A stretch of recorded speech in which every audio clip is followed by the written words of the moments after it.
warm up problems from today's class, and let's take a look at this. Clean this up a little bit, get it where we don't have that trouble with this. Now, all right, so we started today working in decimals, and just making the point that up until this time, we've been exclusively in whole numbers. We've not really acknowledged the fact that the base 10 numbering system has been expanded for quantities that are less than 1. So notice that we have 1 times 10, tens, tens times tens, 100, and so forth. So we have multiplying by 10 as we go out and get larger on the whole number side. On the decimal side, this is our opportunity to express quantities that are less than a whole. So we divide by 10. So 1 divided by 10, 1 divided by 100, which is 1 over 10 times 10, and so forth. So that pattern of a power of 10 or multiple of 10 continues. Just notice in general that as I go from right to left, values are getting larger. And as I go from left to right, values are getting smaller. So we had a conversation about the fact that up until this point, we've had to use fractions, which are two whole numbers put into a relationship showing the number that it requires to make the whole and the number we have. So we've used whole numbers as a way to express quantities that are less than a whole. And we did a few of these exercises, and we said quite simply, if you look at the fraction 1/10, it's the same thing as 0.1 or just 0.1. You don't need to put this 0 here, indicating that there's not a 1's value. Sometimes you'll see it, but sometimes you won't. So here's 1/10, 1/100th. Notice there's your tenths, your hundredths place. This is a mixed number, 2 and 1/10, 2 and 1/10. And here's another mixed number, 4 and 1/100th, 4 and 100th. And 5 and 6 1,000ths, so 5 and 6 thousandths, tens, hundreds, thousandths. Just a little practice at writing decimal values. And we also had a conversation about that this is a fraction. It simplifies to a half. And in decimal notation, 5/10 would be expressed this way. So 5/10, 5/10. As far as decimals are concerned, we don't have to worry about simplifying. And the idea is that 5/10 is in fact equal to 1/2, which is equal to 5/10. But decimals don't require us to do any simplification. And we said, you could look at another. How could you figure out if you were given 1/2 that it equal to 5/10? One way is to multiply the bottom times 5 and the top times 5. Just do your normal multiplying a fraction, the top and the bottom, to convert 1/2 back to 5/10. And then when you say 5/10, you can tell it's 5/10.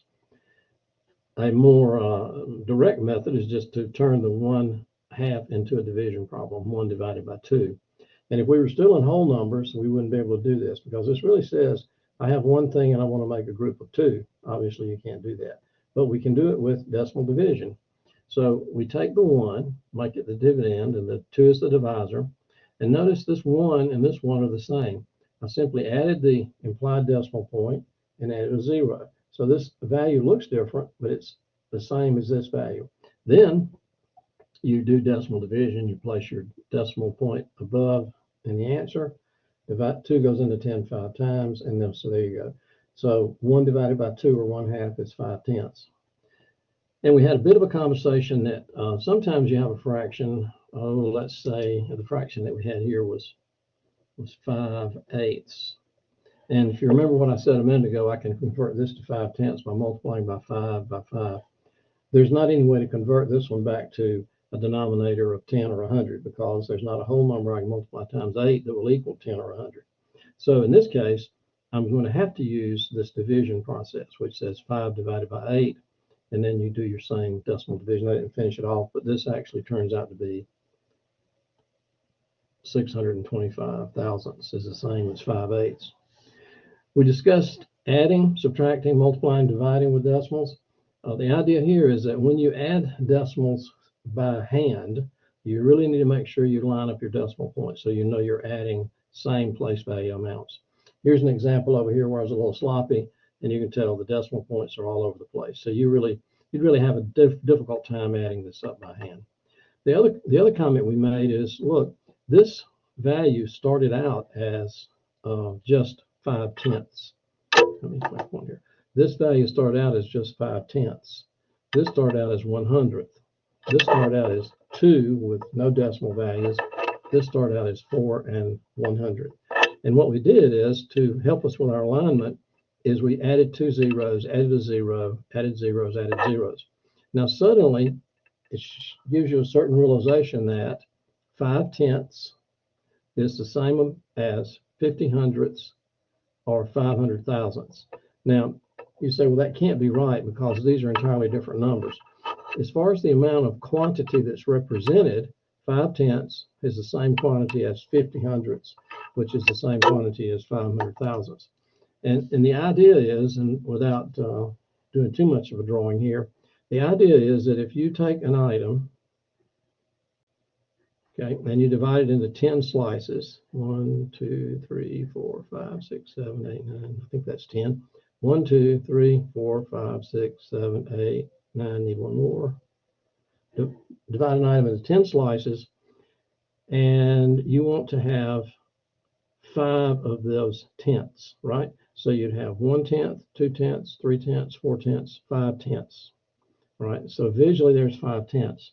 Now, if you then subsequently, think about this, if you subsequently divide each one of these tenths into 10 pieces, so divide this one into 10 pieces, and so forth, you're going to have 10, 20, 30, 40, 50 pieces out of 100. And then furthermore, if you take each of those hundredths and divide those into 10 pieces, you're going to wind with 500 thousandths. So while the numbers are different, the quantity in terms of the overall amount is the same. It's just that this 5/10 is larger pieces, if you want to go back and think your fraction analogy, than 50 hundredths, than 500 thousandths. We also made the point that you have to regroup when you do the addition, 5, 10, 0, and a carry to 1. I didn't finish this adding off here. And I was making the point also, sometimes you'll have just a whole number without a decimal. You'd have to remember, if you're adding the whole number components, you'd have to include that. When you subtract with decimals, you can also be required to do regrouping. So if you had 5,000 minus 2008, you'd remember how to do that. You'd regroup this to a 4, a 10 to a 9, 10 to a 9, and then 10, and then do your subtracting. So the same idea with regrouping or borrowing, if you want to use that word, to do your subtraction. The idea with multiplication is, if you take and multiply 12 times 34, you're going to get 408. If you take any of these combinations, 12 hundredths times 34 hundredths, 1 and 2 tenths times 3 and 4 tenths, or 12 times 34 hundredths, the multiplication is the same. You're going to get 408, 408, 408.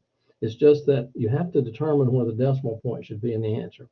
And the sort of little handy note is, if you have 2 decimal places here and 2 here, you add them together and you're going to count off 4 places in your ultimate answer. And we tried to explain that in this way. We tried to say, well, if I will rewrite that as 12 hundredths multiplied times 34 hundredths, went back to fraction notation now. Well, 12 times 34 we've already established as 408. And then 100 times 100 is in fact 10,000. And so notice that our answer we've got down here is 408 10,000ths, tenths, hundredths, thousandths, 10,000ths. So you can see the rationale behind the idea of moving the decimal point around. Same idea here. These numbers produce 408, 408. It's just that this one has 2 decimal places altogether, and this one also has 2.